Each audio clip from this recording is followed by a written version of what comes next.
Welcome back to Investing Talk Podcast. Today, we're doing what we do best here, taking your sources and questions about what's happening and really cutting through the noise to get you the most critical insights. We're zeroing in on Trip.com Group today. They've got earnings coming up, and you asked us to unpack the crucial details. So we've gathered what you need to know. We'll look at, how they've been doing recently, what analysts are thinking, the big trends affecting their business, and what could happen after that report actually drops. Before we jump in, if you find this kind of tailored look valuable, please do subscribe, like, maybe leave us a comment. It genuinely helps us make more of these conversations happen. And hey, if you're feeling generous, you could even consider buying us a coffee. Also, if there's a specific company you want us to tackle in a future analysis, just let us know down in the comments. Okay, let's get into it. Our mission today is to sift through everything and give you the most important nuggets of knowledge from the sources we've gathered on Trip.com Group. We want to arm you with the key facts and insights, without the usual information overload. The big question we're sort of exploring is, can Trip.com Group really move beyond just being a travel recovery story? Can they become a dominant tech-driven leader, or are the economic risks and travel demand sort of normalizing too much? Yeah, what's really interesting here, I think, is you've got this company right at the crossroads, right, between this huge global travel recovery and some pretty cutting-edge tech stuff, especially AI. So we'll be digging into the specific data points, the numbers that give us a clear picture of their, let's say, financial health and where they might be headed, all while keeping that big question you raised in mind. Okay, so to kick things off, let's nail down the basics. When exactly is this report coming out, and what are the main numbers people are watching? Right, so the earnings report for Trip.com Group, it's scheduled for August 27th, 2025, and that'll be after the market closes in the U.S. That's straight from their own press release, so pretty solid date. August 27th, after the close. Got it. And what's the market expecting for this quarter? What are the consensus numbers from analysts? Okay, so for Q2 2025, the consensus view among analysts, they're looking for revenue around $13.9 billion. And when it comes to earnings per share, EPS, the consensus is sitting at $0.99 per share. That's, the bottom line profit per share number everyone watches. 99 cents EPS, 13.9 billion revenue. Okay. Is there any kind of whisper number floating around? That unofficial street expectation that sometimes hints at things? Not really in this case. No widely circulated whisper number seems to have popped up that's, miles away from the official consensus. That null 99 figure for EPS seems to be the main focus, suggests expectations are fairly aligned this time. Interesting. Okay, so what about Trip.com itself? What has management told us to expect? Any guidance they've offered? Yeah, their previous guidance was actually quite positive. They were pointing towards continued strong momentum. Specifically, they anticipated about a 7% year-over-year increase in adjusted EBITDA. Right, adjusted EBITDA. Maybe quickly remind folks what that captured. Sure. It's basically a measure of their core operating profit before things like interest, taxes, depreciation, amortization are factored in. Yeah. And it's adjusted often to remove one-off items, giving you a better sense of the ongoing business health. And beyond the EBITDA number, they also projected positive results from both cross-border travel, which is huge for them, and their new AI initiatives. So that guidance kind of set the bar. That 7% growth target sounds pretty healthy, but, looking back, how has Trip.com actually done against expectations in the past? Do they tend to surprise? Well, their track record over the last 4 quarters, it definitely shows some variability. It's a bit of a mixed bag, honestly, which makes this next report kind of interesting. Let's break it down quickly. In Q1 2025, they had a really strong EPS, $6.48. That beat the consensus of $5.50 by over 18%. Pretty significant beat. Okay, strong start to the year on earnings. Right. But their revenue, $13.8 billion, was actually a slight miss against the $13.9 billion expected.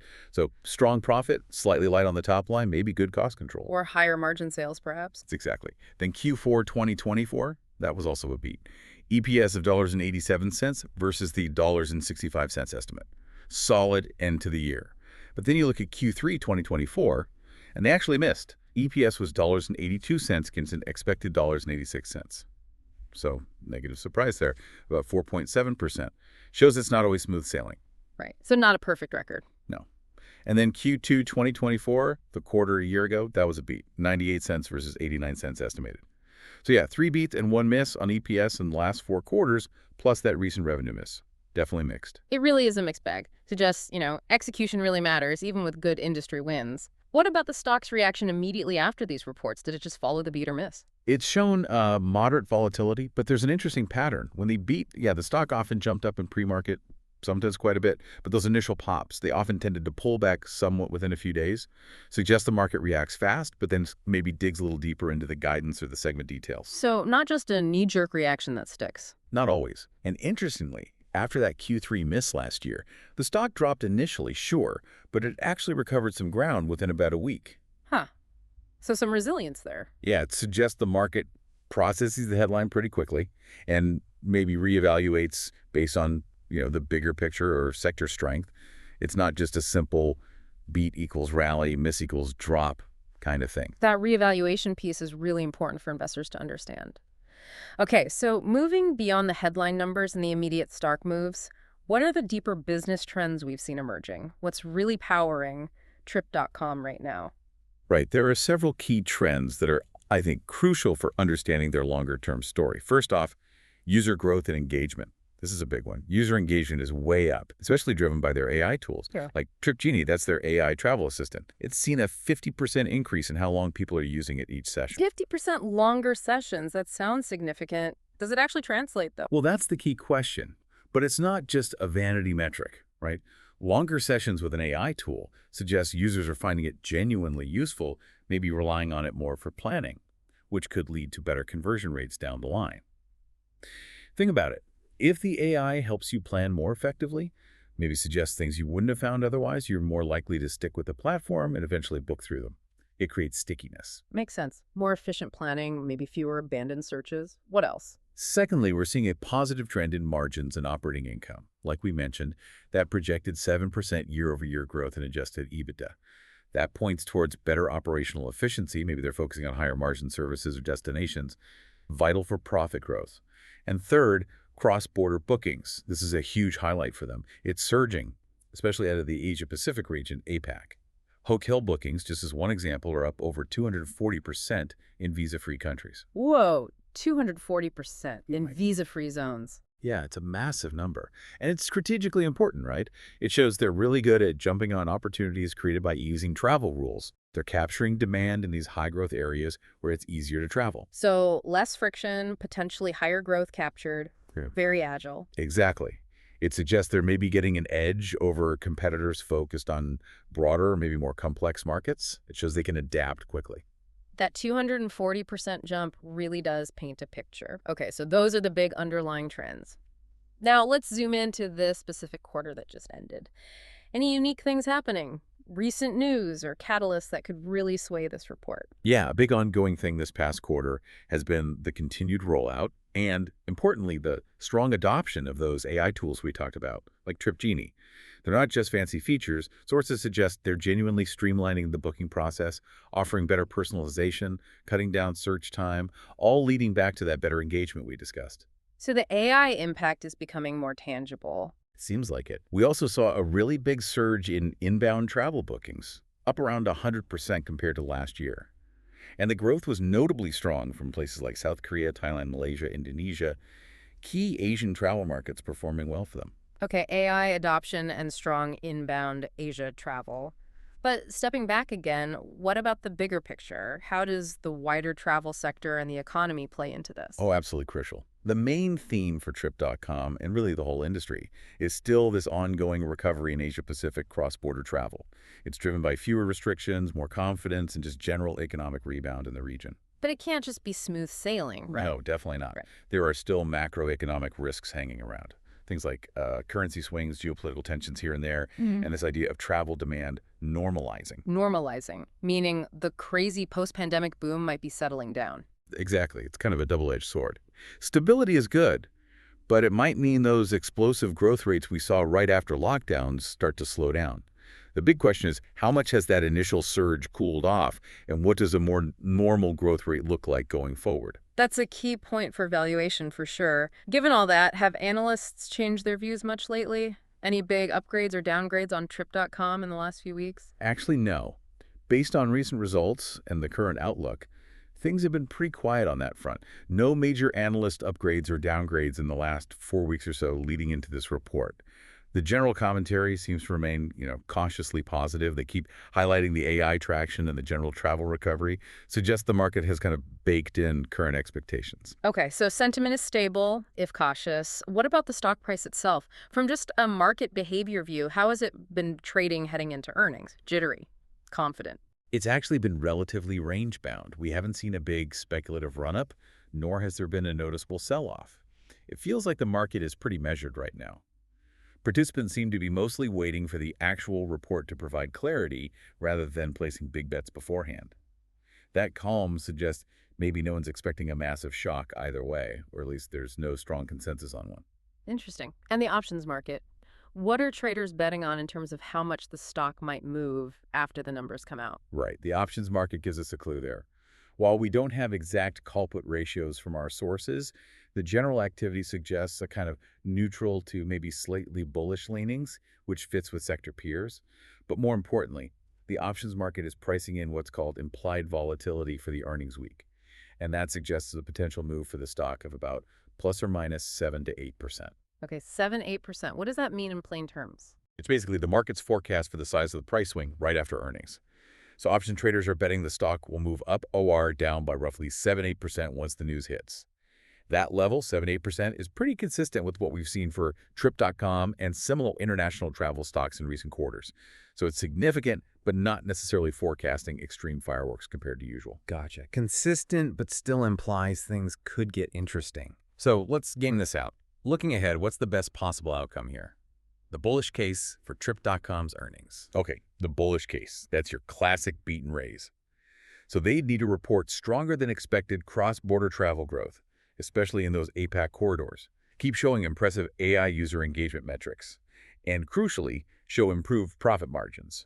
Then the raise part, they'd issue updated guidance suggesting adjusted EBITDA growth can stay above that 7% mark. And, this is key, show concrete plans for monetizing those AI tools. How does that engagement turn into actual dollars? If they deliver all that, yeah, the stock can move significantly higher. It confirms that tech leader narrative. Okay, that's the dream scenario. What about the flip side? The bearish case. What would that look like? The bearish case. Oh, that could be a clear miss on revenue or EPS, or even an inline report, but coupled with really weak guidance for the next quarter or the rest of the year. Concerns would spike if they talk about rising operating costs, if the APAC travel rebound disappoints, or if margins get squeezed maybe from competition. And critically, any sign that the AI engagement is stalling, or worse, that it's just not converting into actual business advantage or revenue, that would be a big red flag. It would suggest maybe the tech investment isn't paying off as hoped, pushing them back towards just being seen as a cyclical travel play. Those scenarios really lay out the potential paths. Given everything we've discussed, the history, the trends, the AI angle, what's the single most important metric you'll be watching when that report comes out?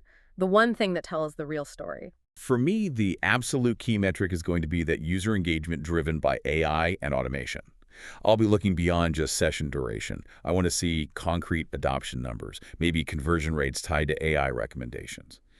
Any signs of users leaving, or ideally, continued user growth that they can directly link to services like TripGenie. Why that metric above all others? Because it's their biggest potential differentiator. Yeah. Right? It's what could separate them from just riding the wave of travel recovery.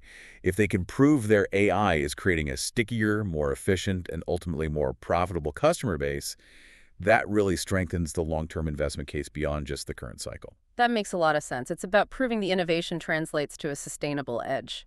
Okay, wrapping this all up then, what's your overall leaning on Trip.com heading into this report? And, how confident do you feel about that? My overall leaning is probably neutral to cautiously bullish. If you put a confidence score on it, maybe a 6 out of 10, look, the background is positive, right? Strong APAC recovery, the AI engagement looks promising. But expectations are reasonably high, already reflected in the consensus. And as we saw, their track record on surprises is variable. That adds unpredictability. Future guidance is going to be absolutely massive this time around, maybe even more than the Q2 numbers themselves. A 6 out of 10, neutral to cautiously bullish. Okay, so for our listeners thinking about how they might approach this, any potential strategies given that outlook and the expected 7-8% move? Sure. For folks who are more risk-averse, probably the most sensible thing is just wait. Wait for the report, let the dust settle. That post-earnings volatility might actually offer a clearer entry point once the news and the guidance are fully digested. Avoids the immediate gamble. Makes sense. What about those with a higher risk tolerance? For those more risk-tolerant, you could consider option strategies like a pre-earning straddle or strangle. We touched on this. Basically, you're betting on a big price move, up or down, trying to capture that implied 7–8% swing. Given the mixed surprise history, it's a play on volatility itself. And for long-term investors? For long-term investors, a common approach is maybe taking a partial position before earnings, if it fits your thesis. But have a clear plan to potentially add more or even reduce your position after the report, depending on whether the results and outlook confirm or contradict your long-term view. It's about managing risk around a known event. That's a really helpful breakdown of potential approaches. Lots to consider there, but hopefully you listening feel much more informed now about Trip.com Group's upcoming earnings. It really is fascinating how one company report pulls together so many threads, doesn't it?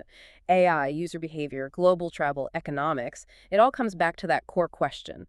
Is Trip.com really becoming that tech-driven travel leader, or are the old travel cycles still the main story? Indeed.